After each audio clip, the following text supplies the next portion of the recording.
everyone, my name is Chelsea and welcome back to my channel. For today's video, we have my June wrap-up.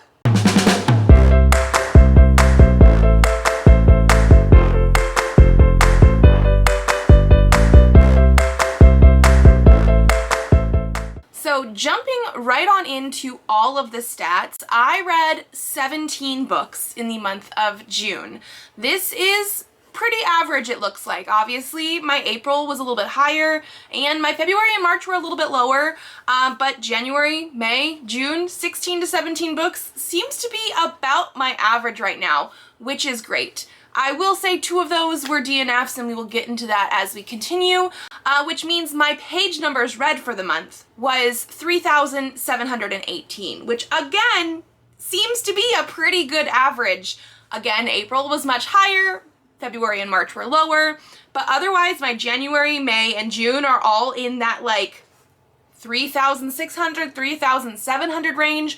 My bare minimum is basically 2,000 pages read per month, so this is great. As we go down, we will actually see my hours listened per month was higher.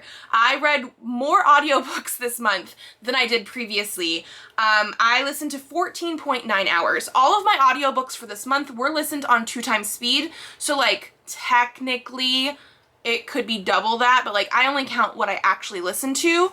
And I actually read for less days this month than I have all year. But like the days that I read, I was very productive, was really into the books I was reading, which is great. Let's move into that reading method. So I read 11 books physically and 6 as audiobooks. Like I said, this was my highest audiobook month, pretty much. This is the most I've listened to as audiobooks. Going into genre, 5 of them were fantasy, 5 of them I classified as contemporary, 4 were science fiction, 1 was romance, 1 was paranormal, and 1 was horror, meaning I did read over 6 different genres, which seems to be a pretty good amount. For the book format, 12 of them were novels, 3 were manga, and 2 were graphic novels or comics. As for indie or traditional, 2 of them were indie, whereas 15 were traditional. This is a lower number of indie than happens sometimes, but it just sort of happens that way. How I got it, so this is all over the board. 6 were from the library, 5 were books that I bought this year, 4 were books that I owned previous to this year, 1 was a book that I was gifted from somebody else, and 1 was an ARC. Moving into that age category, 9 of them were adult titles, 3 were young adult, and 5 were middle grade. This is probably one of my highest middle grade months, but also year. I've been really into the middle grade this year. Then we're also tracking the publication year this year in a sort of simplified manner. I only actually track the years from this year, 2025, through 2023. So 2025, 2024, 2023. After that, it is either backlist or classics. And so for this month, I read 11 backlist titles, 3 releases from 2023, 2 from 2025, and 1 that I would consider a classic.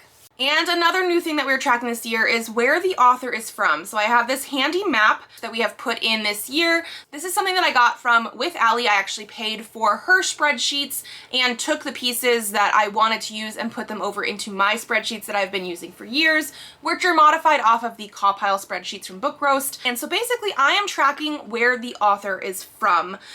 These are just for like new authors, so like when we go through the whole year at a glance sort of thing, each author is only tracked once. So for this month, I read 2 authors that were from Japan, 7 from the United States, 1 from Scotland, 1 from England, 1 from Australia, and 1 from Canada. And then I think the last thing that we need to look at is the star rating actually. So I'm currently for this month at an average of 4.05, or if we round up 4.06, which is pretty darn good right now. I think my yearly average is a little bit lower, but since we haven't had as many DNFs since the beginning of the year, it has slowly been going up. We did have 2 DNFs this month though, so I mean, yeah, that is counted in here.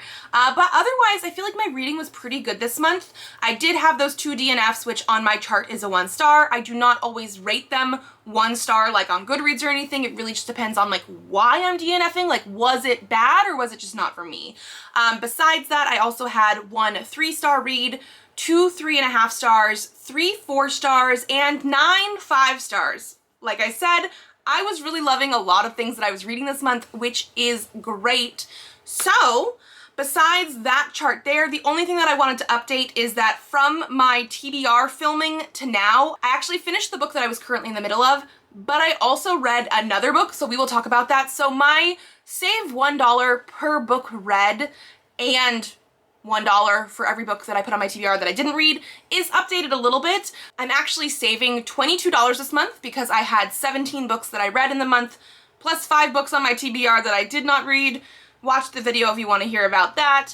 And because of that, I actually saved up to $89 last time we talked about this. So when we add the $22 on top of that, we are now at $101 saved. Yes, I reached $200 exactly last year, and we are officially halfway through the year now at slightly over half if we're gonna reach 200. So I'm very curious to see exactly how this is gonna play out. Am I gonna read a bunch more and actually save more? Or am I gonna slow down through the year? I don't know. My months ebb and flow. We've seen that obviously. So, but as of right now, we're at $101 saved. And so without further ado, we're going to get into the books that I read in June, starting with my DNFs and then moving on to my favorite book of the month. The first DNF that I have here is The Mirage by Matt Ruff. I actually have a video where I talk about this one.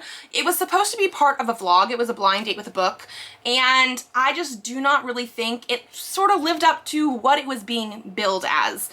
I picked this out because it was supposed to be science fiction and have this like mind-boggling quality of like the whiplash that comes from going sideways. That was like quoted on the actual blind date with the book. And I don't know if I necessarily see this as sci-fi.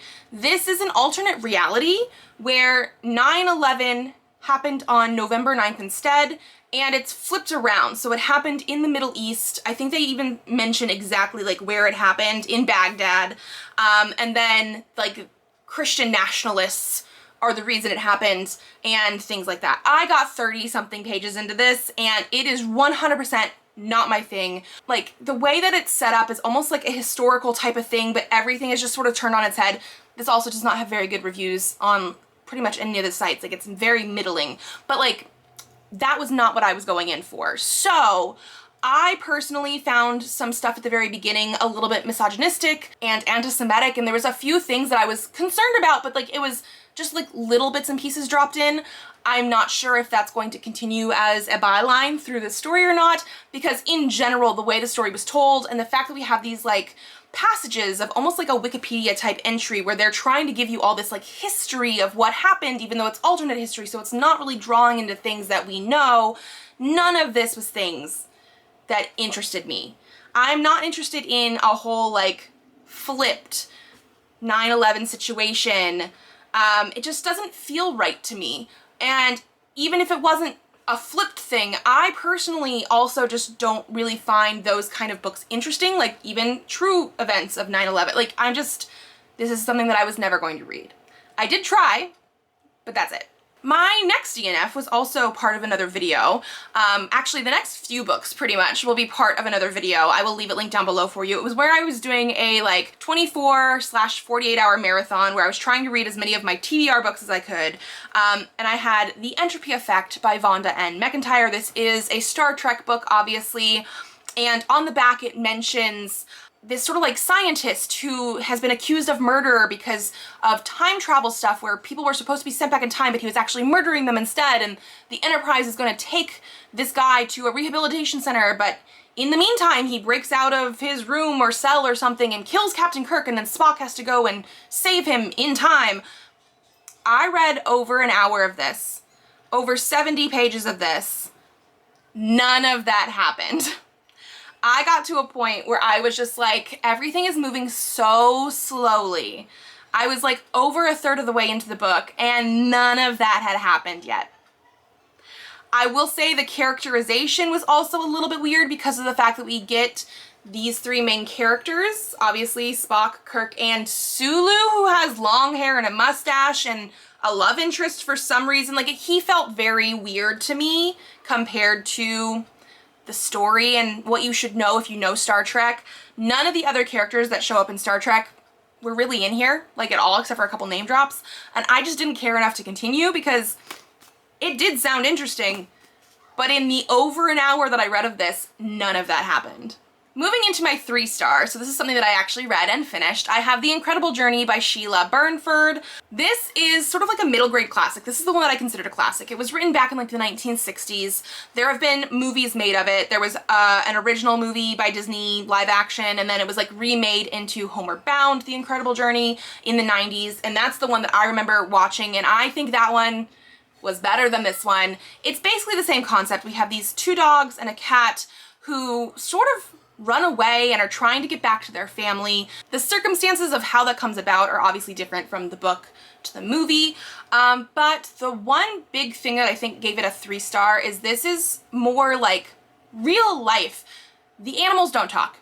In the movie, the animals talk and you really get to know them as those characters and the motivations that they have, whereas this is like animals trekking through the Canadian wilderness and they're getting attacked by bears and other animals and bad things happen. Like, it's just like, I don't want to say necessarily trauma as much, but like there are some hard topics in here. They also have to find their own food, and so like there's animal death on page because they have to eat other animals to survive.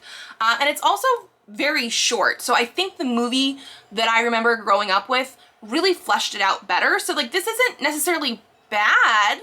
It is definitely a product of its time. Also, one other thing that I don't think I mentioned in the other video, but in the movie, at least the one that I saw in the 90s, the cat is a girl. In here, everybody's a boy. Just completely. Everybody's a boy. And so again, just like I liked certain things better in the movie, this was fine. Okay, moving into my 3.5 stars, we're still on the 24, 40-hour marathon stuff. I have Something from the Nightside by Simon R. Green. This is very much like a mystery noir, but in a fantasy paranormal type of setting. And I just don't think it's necessarily my thing. This is the first book in like a 12 or 13 book series, so I'm not going to be continuing with this. But again, I don't necessarily think it was bad. I just don't think it was my thing necessarily. It's very much like, this woman walked into my room, she looked like money, I want to take the job. And then they end up going to the Nightside, which is this like area under London somewhere where it's like always 3 a.m. It's very much like there can be demons and things there, very paranormal. And the whole reason they're doing this stuff is to find this woman's daughter. Her teenage daughter ran away. And I feel like because it is this paranormal Nightside sort of thing, there are elements to this that are a little bit more nonsensical because like there's this random stuff that happens, and like he tries to explain it a little bit, but like I just don't think I was into it enough to really like get more from it than like a 3.5. Like it was fine. I just don't think this is necessarily my thing. It is, like I said, very noir, very dark. There are some very dark parts in here.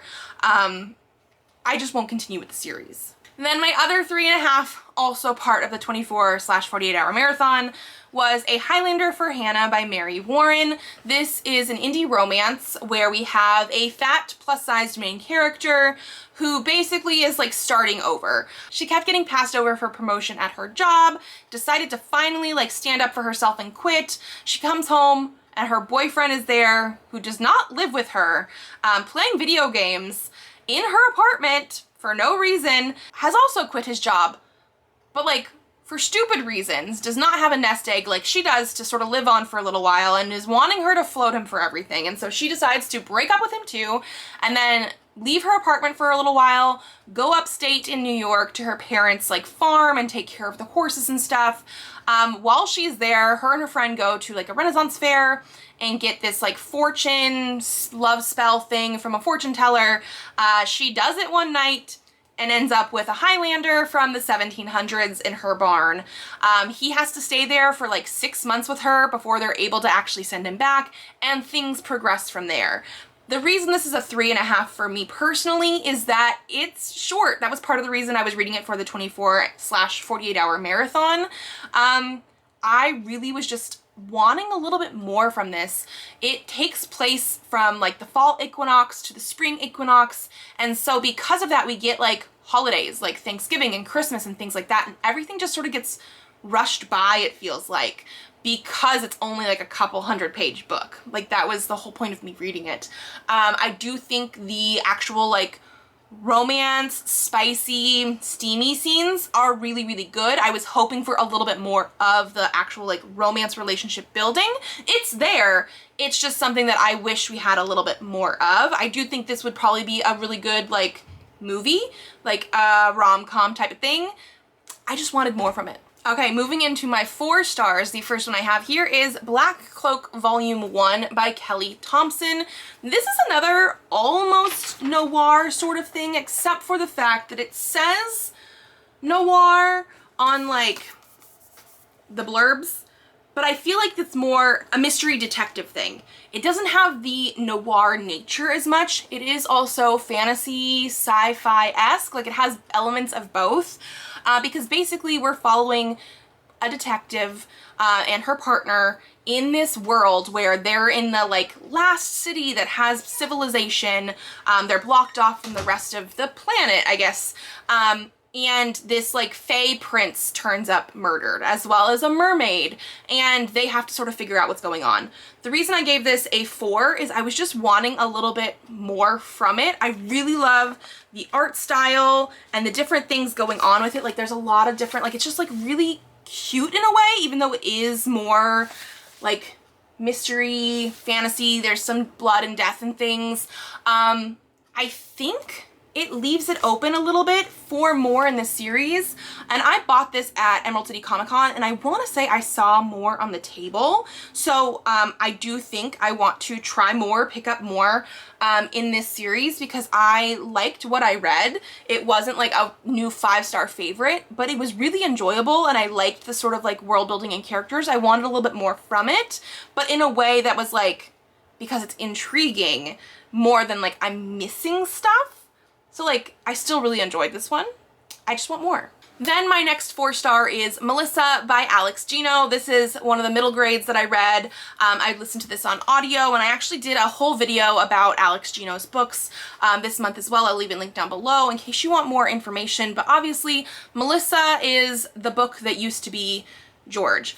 Melissa is about a trans girl wanting to be Charlotte in the Charlotte's Web play her 4th grade class is doing, and I really liked the look into her as a character. Like, she refers to herself as being a girl the entire time, but it is sort of a story of like coming out to your parents and friends and stuff as well. I will say the reason I gave this a 4 is it feels very short. Like after we get through the whole Charlotte's Web production thing, we have like only like 1 scene at the end, and it just didn't feel like a conclusion as much as I wanted it to. So I did really, really enjoy this one. But I liked the other books that I read by Alex Gino a little bit better, and we'll talk about those in a second. Then moving on, I have one more 4-star, and that is going to be Crash Test by Amy James. This I did read as an ARC. It actually released Tuesday, July 1st. The day I'm filming this, I've already posted a whole review up on Goodreads and Storygraph as well, in case you want to get into that. The main thing I want to say about this, I liked it. I gave it 4 stars. I read it in one day. Basically one sitting with a couple interruptions in between because kids and dinner and things. I read this in one day. I did not intend to read it in one day. It just happened. This is not a romance. It is billed as a romance. It is billed as Formula One meets Red, White, and Royal Blue. I do not think Red, White, and Royal Blue, which I do love, is a good comp for this. I really did like this for what it is, but if you're going in expecting a romance, that is not what this is. This follows Travis and Jacob, and at the very beginning of this story, Travis, who is in Formula One, finishes like his race, and Jacob is in Formula 2, and he, at the very, very, very start of the story, it's also part of the summary type of thing, he learns that Jacob was in a crash and is at the hospital, and there's multiple guys, there's like 5 guys in this crash. Some people are okay.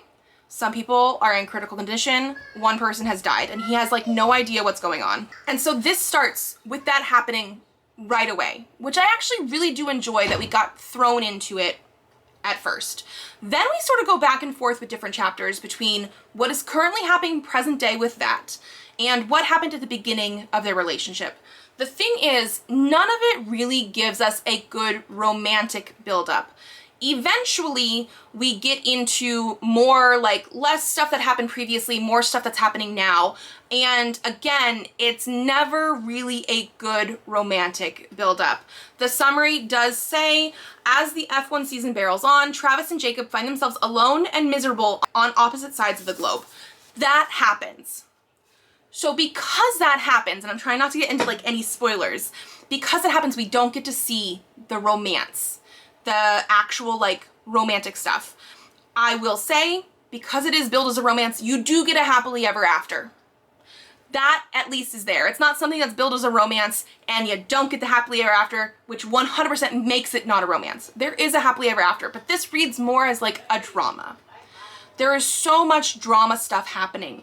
And let me tell you, I read this in one day. I could not put it down. I really did enjoy it. I had some issues with it, like I got annoyed at certain little aspects of it that could not make it a 5-star. But also, if you're going in expecting a romance, this, to me, does not live up to what I would want from a romance. You get the happily ever after, keep that in mind. That at least it lives up to. But I would not classify this as a romance. And because I don't have anything that I would classify as a drama normally in my book charts and stats and stuff either, I classified this as contemporary.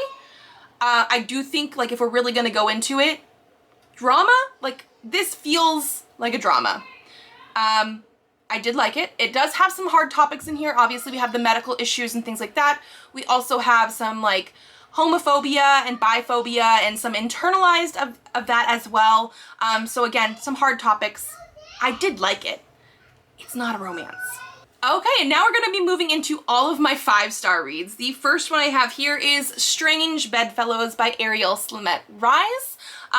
This author, I read Witchy, which is a YA witchy book about like a trans character years ago. Absolutely loved it. So when I saw that they were doing adult sci-fi-esque type of stuff, I had to pick it up. I will say it's a little bit confusing at first. Basically, we have our main character here who lives on this other planet. Like, this is not set on Earth or anything like that. People were on this like spaceship, this ark sort of thing that traveled who knows how long. But because of what they went through to get from Earth to wherever they're living now, some people now have these abilities.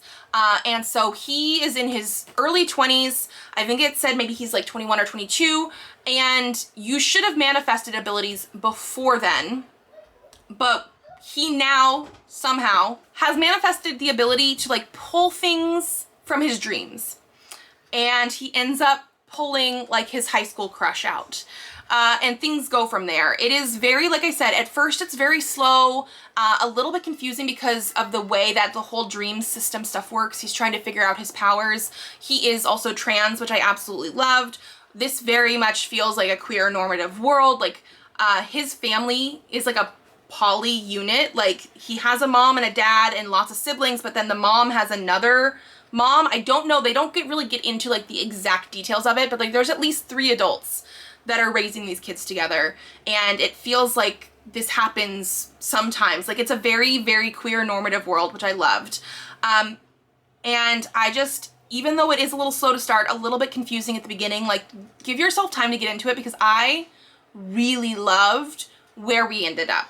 Like, I thought it was beautiful, beautifully done. I loved the art style. We have a couple different ones. Like, we have like the sort of main clean art style, but when our main character is in his dreams, I do find them to be a little bit more like painterly.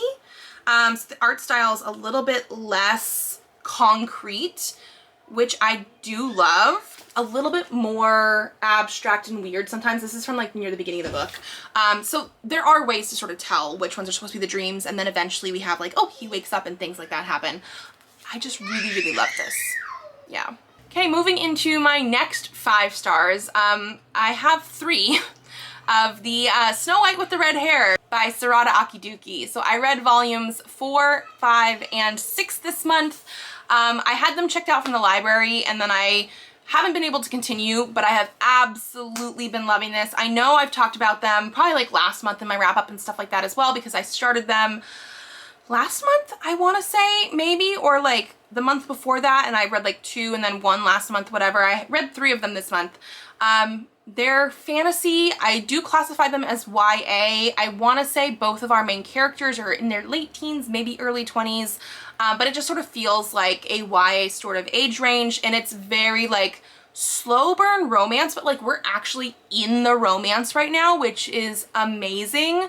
But it has that sort of like pining aspect. Like the vibes of this are immaculate.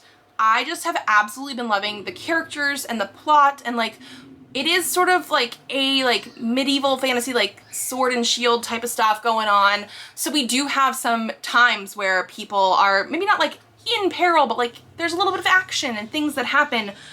But we also just have like them in the kingdom and, you know, going about their day to day, because our main girl is like the herbalist in the kingdom, and then like the guy that she's with is like the second prince, and like, I don't know, I just absolutely love this and the vibes of it. And I already know I'm gonna want to own it on my shelves, so we'll see if I still keep getting them through the library, or if I like find an eBay listing or something where somebody's selling like all 20 something volumes of this series. But I have absolutely been loving it. Okay, moving on to my next 2 5-star reads. I have Green and Rick from Alex Gino. So again, I made a whole video about this and I talked about it along with Melissa. I am rating Rick slightly higher than Green, but they're both 5 stars. I absolutely love them. Rick is the next one technically in the series. It follows Rick, who was a very small side character in Melissa, as he sort of figures out his identity. We're a couple years later, they're in middle school now, 6th grade, and he's sort of figuring out his identity and who he is and how to deal with a best friend who's sort of a bully, especially to kids who are LGBTQ+. They do really good talk about what asexuality is and aromantic is, and I just really, really loved him and the people in his family. And we do get to see Melissa again, which I absolutely love. That was one of the things I was missing from Melissa, was like a conclusion. And like, while it's not like a conclusion in Rick, we get to see her again, which I just absolutely loved and needed from that. So I was so, so happy with Rick that I actually moved right into Green.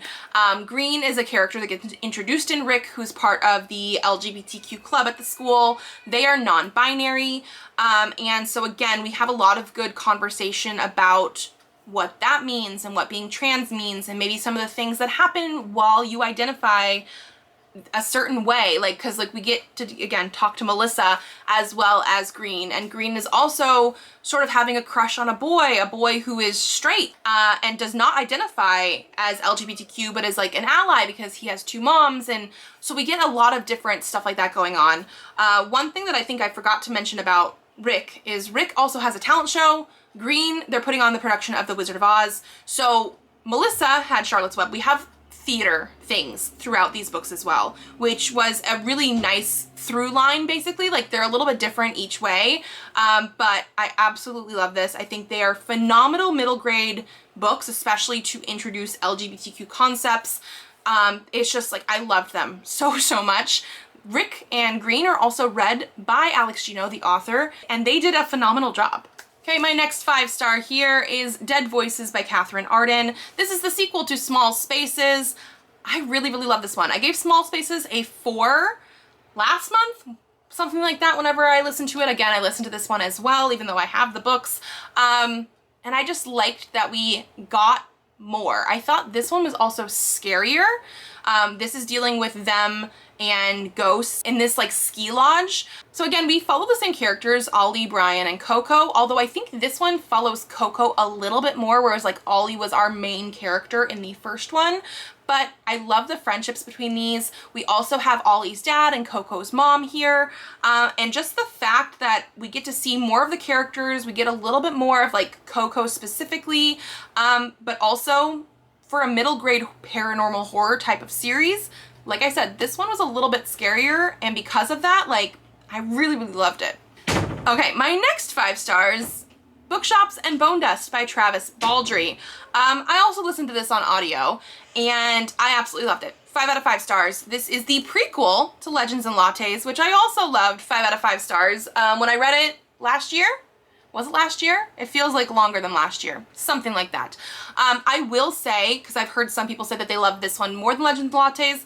Legends and Lattes is more like what I would consider typical cozy fantasy, because it was just about Viv retiring and starting a coffee shop, that kind of thing. This is a prequel of Viv, previous to that, obviously. Now, I do feel like it is cozy because obviously we know Viv survives this book to continue into Legends and Lattes, but she also gets injured at the very, very beginning of this, and so is sort of like on the mend in a small town. She meets Fern, who is a bookseller. There's lots of talk about books and like that kind of stuff, especially like romance books and things like that. And so I absolutely loved that look into it. Like, there are very much cozy vibes in here with a little bit more adventure thrown in. So I can definitely understand why some people are like, I liked this more than Legends and Lattes. I don't feel like this is as typically a cozy fantasy. It also had a little bit more romance in here. Like, again, not a typical sort of thing, because we sort of know what happens because of Legends and Lattes. But I liked that being in here. It just gave a little bit more depth to the story. So like, instead of just being cozy fantasy, we also had a little bit of adventure and a little bit of mystery and a little bit of romance. I will say you can almost read this before Legends and Lattes if you wanted, except for the epilogue. The epilogue does spoil a little bit of stuff from Legends and Lattes, but I absolutely loved it. And we're having a sequel to Legends and Lattes that is going to, I think, star Fern, because I remember her name showing up in the summary. And so like, I really, really love this one, and I can't wait for the next one. And then finally, my favorite book of the month was also another audiobook read, technically, which is just funny to me. Before the Coffee Gets Cold by Toshikazu Kawaguchi. I absolutely love this one. This was the only other book that I read for my 24/48 hour marathon that obviously wasn't like lower down. Like, I absolutely love this one. This is about a cafe where people can come in and just do their normal stuff, but they can also come in and potentially travel back in time if you sit in a very specific chair there and drink your coffee. I loved the look into this. It is very heartwarming as well as heart-wrenching, very emotional. We have 4 different stories technically, although because it's set in this cafe, we do sort of get to know the characters as we progress. So like, it's not exactly like they're all tied in together exactly, but they share characters in common because of the setting. But it does have dealing with topics of like Alzheimer's and death, and like stuff with families and things like that. Like, I really, really loved it. I did cry. Like, it is just one of those things. This is a series now, and there's actually more than 3 books. 3 more books, I should say. I think there's at least 1 or 2 more that are supposed to be coming out that are going to be dealing with more stories of the time travel aspects in the cafe. I desperately need them now because I just absolutely loved it, and the messaging it had so much. Like, this is another one that feels like it could be very cozy, except for the fact that they are dealing with very, very hard topics. But I just absolutely love the way that the story was told. And so while I had a ton of 5-star reads this month, I think I'm going with this one as my favorite. And so that is going to be everything from me. Let me know if you've read any of the books that I have, or if you had a different favorite book of the month. And if you guys like this video, give it a thumbs up to let me know. Subscribe to this channel if you'd like to see more videos. I do have videos coming out Tuesdays, Thursdays, and Saturdays, so I will see you then. Bye!